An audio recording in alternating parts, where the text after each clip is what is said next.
Good morning, good morning guys. So, dito naman tayo sa aga na ito. Ah, Gusto ko po lang i-share yung ah, 30 days. 30 days na ampalaya, no, or isang buwan, no. Ito po yung ito po yung linya na to.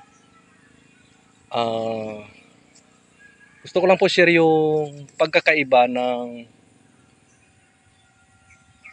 direct seeding, yung pareho na date ay itinanim. Yung itong line na to is ito pong yung ilagay ko sa seedling tree. Itong area na to. Ito po yung sa seedling tree, no. So, tingnan natin kung ano ang pagkakaiba yung itinanim mismo dito, no. Ito po transplant po ito. Galing seedling tree, no. So, makita po natin ganito siya kalaki. Yan po. So, makita natin kung ano yung pagkakaiba, kung saan yung mas maganda. Kayo na po ang magpili kung saan yung gusto nyo sa sunod na mga araw kung gusto nyo magtanim ng ampalaya. Ito po is isang buwan na rin po, no? 1 month din po siya, no?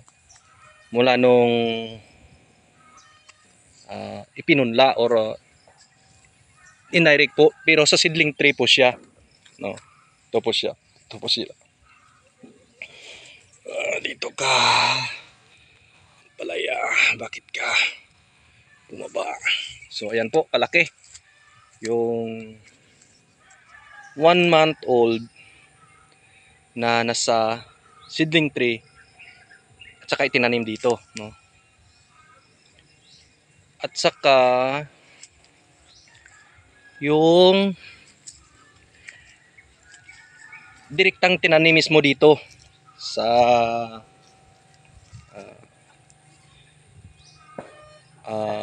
mulching, no. Dito tinanim po.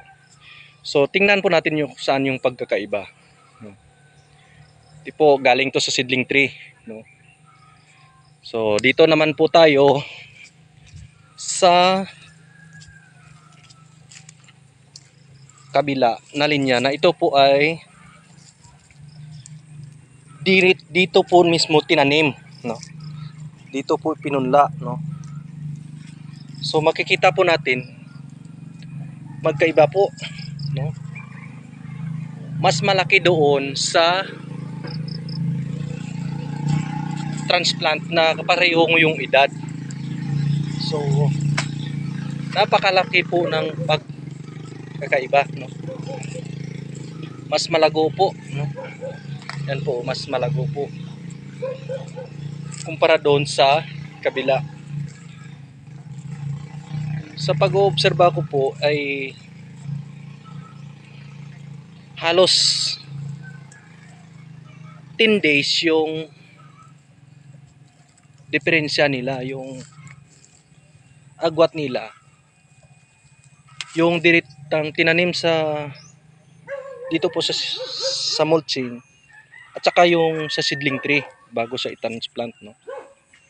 So makita po natin na malaki yung pinagkakaiba nila. So una-una po gusto ko po lang pong na-share na kung saan po yung mas maganda para sa inyo. Pero kung akong papipiliin, mas gusto ko po yung dito po mismo i-direct po mismo yung binhi, no. Ang nakita ko pong pagkakaiba kasi kung direct seeding po at saka ito na po yung tumubo within 10 days, malaki na kumpara doon sa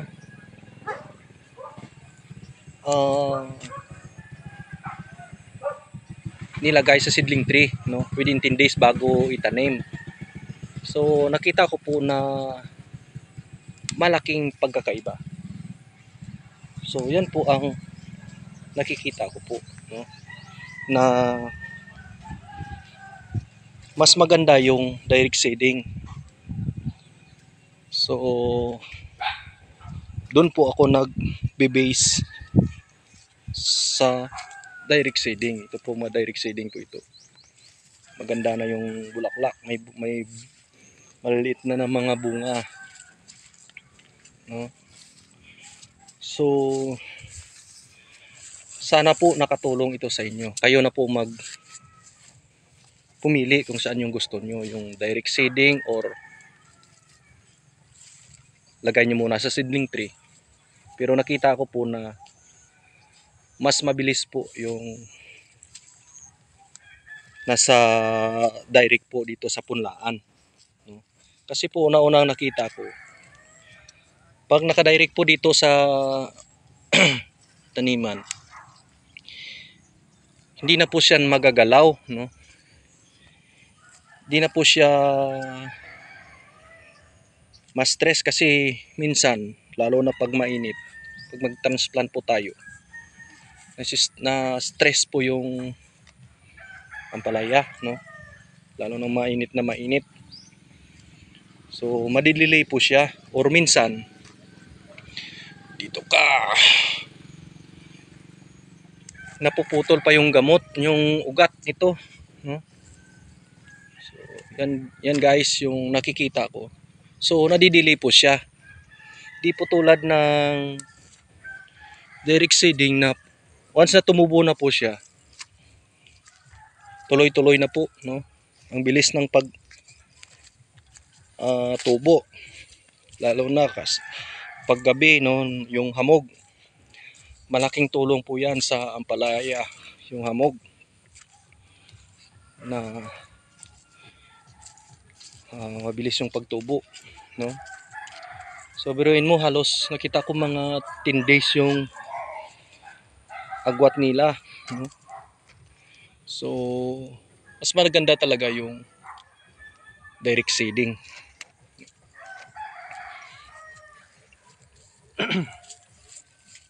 Yun po ang nakikita ko, na lalo na kung hindi po kayo marunong magpunla sa seedling tree, lalong madidelay po yung pagtubo ng ampalaya. So yan po aking nakikita sa dalawa, no, yung direct at saka yung sa seedling tree. Minsan po yung nagtatanim hindi pa marunong magtanggal sa seedling tree, napuputol yung ugat. So yun ang dahilan kung bakit siya nadidelay. Di tulad nito na direct, pag tumubo na siya,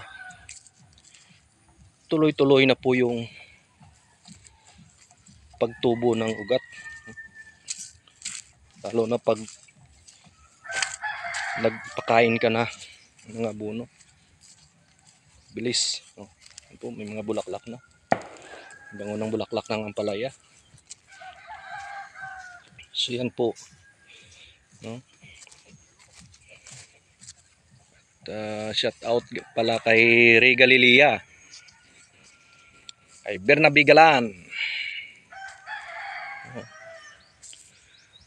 Uod yung nalala ko yung kanta niya na uod, uod, patay ka sa Nubacron.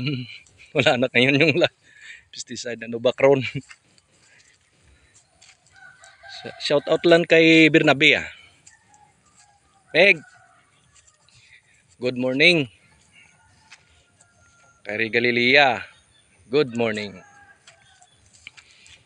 Uod, uod, patay ka sa Nubacron. Wala nang Nubacron ngayon, maliit pa po nun. Pesticide na ginagamit ng tatay ko. Handa yun po sa uod. Uod-uod. May pang Merry Christmas ay na. Mayroon na nga. Saan ka na? Saan ka na? Uod ka. Huli ka. Ito po yung uod na makulit. Yan. Kung tinamaan ng spray ko ngayon. Tamaan ka sa pisa ko. Yan po. Sa umagang ito. No? Sana po makatulong po ito sa inyo. Ayun na po mamili kung saan yung gusto nyong pagtanim. Yan po ang pagkakaiba, no? Sa pagpatubo ng seeds ng ampalaya, no? Salamat po sa pagsubaybay sa umagang ito. Maganda yung araw ngayon. Malinis yung taas. So yan lang po, no? Sana po makatulong sa inyo yung video na to sa inyo. Yan po.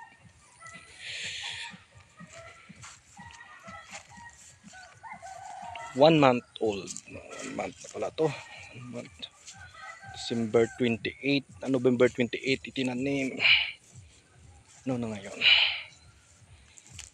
December 28, 29, no? So 1 month na. So makita na natin na mulaklak na. 30 days. 30 to 31 days na mulaklak na. Praise the Lord. Salamat kay Lord sa nagpapatubo nagpapatubo nito. Maganda.